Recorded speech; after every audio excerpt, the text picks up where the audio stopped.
Good evening sir. Evening. क्या नाम? Sir Shivam. कहाँ से? सर मैं रोहतक हरियाणा से। रोहतक। हाँ जी। हाँ जी सर, मेरी क्वेरी ऑस्ट्रेलिया वीज़ा के लिए है सर। बोलिए। हाँ जी सर। सर मेरी रियल सिस्टर ऑस्ट्रेलियन पीआर है। हाँ जी सर। और सर मैं अभी currently bachelor of dental surgery कर रहा हूँ, डेंटिस्ट। अभी मैं फाइनल ईयर में हूँ। एंड सर मुझे ऑस्ट्रेलिया मूव होना है with my after my degree with my spouse. ठीक है। हाँ जी सर। और जो स्पाउस है सर, जो अभी करंटली हम साथ में ही पढ़ रहे हैं, आफ्टर दैट हम मैरिज करेंगे और उसके बाद सर हम ऑस्ट्रेलिया ही मूव होना चाहते हैं। बस ठीक है, स्टडी वीज़ा लगाइए। साथ में आपके स्पाउस का जो है वो आपका डिपेंडेंट वीज़ा लग जाएगा। अच्छा सर। सर एक क्वेरी और थी, चूंकि सर मैंने आपकी वीडियो में देखा था कि ऑस्ट्रेलिया के लिए आईटीआर भी जरूरी होती हैं। एंड सर हमें कुछ रिलेशनशिप भी दिखानी होती हैं सर। तो अभी मेरी डिग्री सर 2024 में कंप्लीट हो जाएगी सर, मींस नेक्स्ट ईयर। तो सर उसके लिए सर हमें शादी पहले करनी, ये इसी बड़े के ये लिए बड़े थोड़ी सर बढ़िया क्वेश्चन है कि आप एक साल पहले, क्योंकि ऑस्ट्रेलिया का पहले ही हमें प्लान करना पड़ता है। ठीक है। तो ये बहुत बढ़िया है कि आप इस हाँ इस जी इस हाँ जी सर। फेज़ पे जो है अपना सारा कुछ आप वो कर रहे हैं। ठीक है। इसमें तीन चार चीज़ें हैं। सबसे अच्छा हाँ पहली जी है आपका हाँ जी स्टडी वीज़ा जब आप लगाएंगे उसमें फाइनेंशियल्स होते हैं। तो फाइनेंशियल्स में दो हाँ जी। चीज़ें मेन हैं। फर्स्ट है आपके फंड्स, जो कि आमतौर पे 3 मंथ्स ओल्ड मांगे जाते हैं। ठीक है। अगर आपके वो विद ठीक है सोर्स सर। हैं तो बहुत बढ़िया है, फिर आपके लिए हर एक यूनिवर्सिटी ओपन है।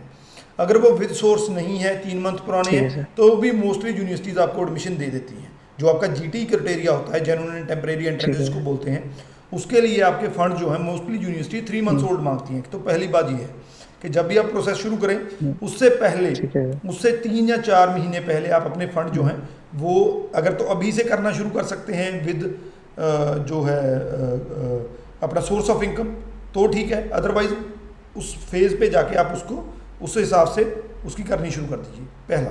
दूसरा, आपके जो स्पॉन्सर हैं उनकी कम से कम 2 आईटीआर लगनी है। जैसे अभी 31 मार्च से हाँ इस जी ये ईयर जो चल रहा है इसकी एक आईटीआर फाइल कर सकते हैं आप। दूसरी आईटीआर 31 मार्च के बाद फाइल कर सकते हैं, जो भी आपके पेरेंट्स हैं, स्पॉन्सर जो भी होंगे आपके। ठीक है। उसमें एक चीज ठीक है। जरूर करिएगा कि उसमें जो उनकी आईटीआर है वो बिजनेस या जॉब की हो तो बेटर है, क्योंकि पंजाब हरियाणा में जो एग्रीकल्चर ज़्यादा चलता है, ठीक है तो सर। कई यूनिवर्सिटीज़ एग्रीकल्चर की आईटीआर जो है या हाँ डेयरी जी फार्मिंग की वो नहीं लेती है। मेरी बात समझिए अभी। तो ठीक है एक तो सर। आपको ये हाँ करके जी रखना सर, है, समझ गया। एक तो आपको ये करके रखना है। और दूसरा हम्म, जो है मैरिज को लेकर, देखिए मोस्टली जो यूनिवर्सिटीज़ हैं वो 6 मंथ ओल्ड या थोड़ा बहुत मंथ ओल्ड जो है वो मैरिज उठा लेती हैं। तो जब भी आपका प्रोसेस हो, कम से कम आप चार छः हम्म, महीने पर पुरानी आपकी मैरिज होनी चाहिए, तो आपके लिए नंबर ऑफ ऑप्शंस ज़्यादा होंगी। ठीक है सर। हम्म। सर एक और ऑस्ट्रेलिया में, थोड़ा यहाँ पे पर्सनलाइज मैं क्वेश्चन था आप, कि सर हाँ, यहाँ जैसे। पे मैं आपको एक बात बता दूं कि ऑस्ट्रेलिया में ना जो यूनिवर्सिटीज़ की रिक्वायरमेंट ज़्यादा होती है, एम्बेसी की कोई हाँ जी, रिक्वायरमेंट नहीं होती है। ये जो मैंने बता रहा है ना रिक्वायरमेंट्स ओके, आपकी, ये सारी यूनिवर्सिटीज़ ने चेक करना है आपका। ठीक। तो कनाडा अगर जो कि दूसरी कंट्री में जाएं ठीक है तो सर। वो तो एम्बेसी की रिक्वायरमेंट होती है कि आपकी इतने ओल्ड मैरिज होनी चाहिए, तो यहाँ पे सारी यूनिवर्सिटीज़ की रिक्वायरमेंट होती है। ठीक है सर, इसके लिए ट्रैवल हिस्ट्री भी जरूरी है कि अभी मैं नहीं मतलब नहीं कि शादी से पहले एक बार नहीं ऑस्ट्रेलिया मतलब नहीं कोई वीजा के इसलिए कोई नहीं नहीं, प्रॉब्लम पंगा नहीं? मत ले लेना। ऑस्ट्रेलिया में अगर वीज़ा कोई और लगा दिया और उसका रिफ्यूज़ल आ गया, फिर दोबारा प्रॉब्लम आ जाएगी हम्म, आपको वीज़ा की। मेरी बात समझ रहे आप? अच्छा अच्छा, तो जो। हाँ। हाँ जी जिस सर, हाँ जी कैटेगरी में सर। आप जाना चाहते हैं, अगर आपने स्टडी वीज़ा करना है साथ को, तो स्टडी हाँ वीज़ा ही जी, करना है। अगर आपने विजिटर वीज़ा लगा दिया, ठीक है सर। उन्होंने रिफ्यूज़ कर दिया, तो उसके बाद स्टडी वीज़ा बहुत हाँ, मुश्किल है आपका।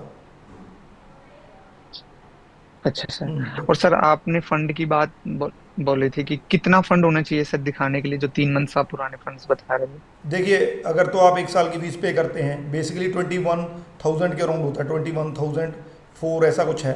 तो 21,000 जो है वो आपका जो लिविंग कॉस्ट है। ठीक है।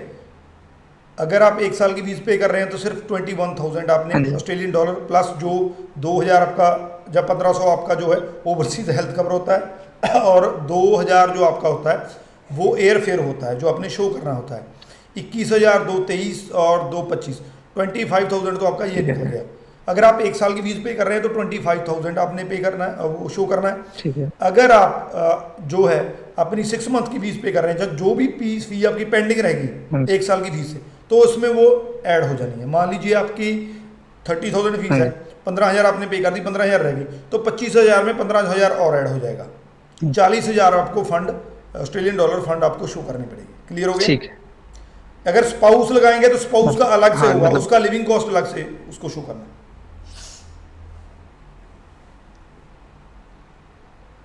ओके सर, मतलब लगभग लगभग 30 लाख रुपए सर, हाँ। कर लीजिए इतना। 25-30 लाख हाँ तो शो बिल्कुल करने बिल्कुल, ही होंगे। स्पाउस में 30 30 जाएगा। ठीक है। और सर जो हमारा कोर्स है डेंटिस्ट, सर हमारा प्लान है कि यहाँ से स्टडी वीजा लगा के वहाँ पे हमारे सर लाइसेंसिंग एग्जाम्स हैं कुछ। हाँ वो तो दे सर लीजिए, दे ये लीजिए। एक सही पाथवे है सर सही वहाँ है, जाने सही का? है, सही है, सही है। क्योंकि हमें वहाँ पे यहाँ से सर हाँ सही है हाँ, कि सही है, सही है, यहाँ सही से है। एक स्टडी वीजा लेके हम वहाँ तैयारी कर लीजिए हाँ हाँ, कोई दिक्कत वहाँ नहीं पे। है, वो तो कोई भी दे सकता है लाइसेंसिंग वाला तो। हाँ जी, हाँ जी। ठीक है।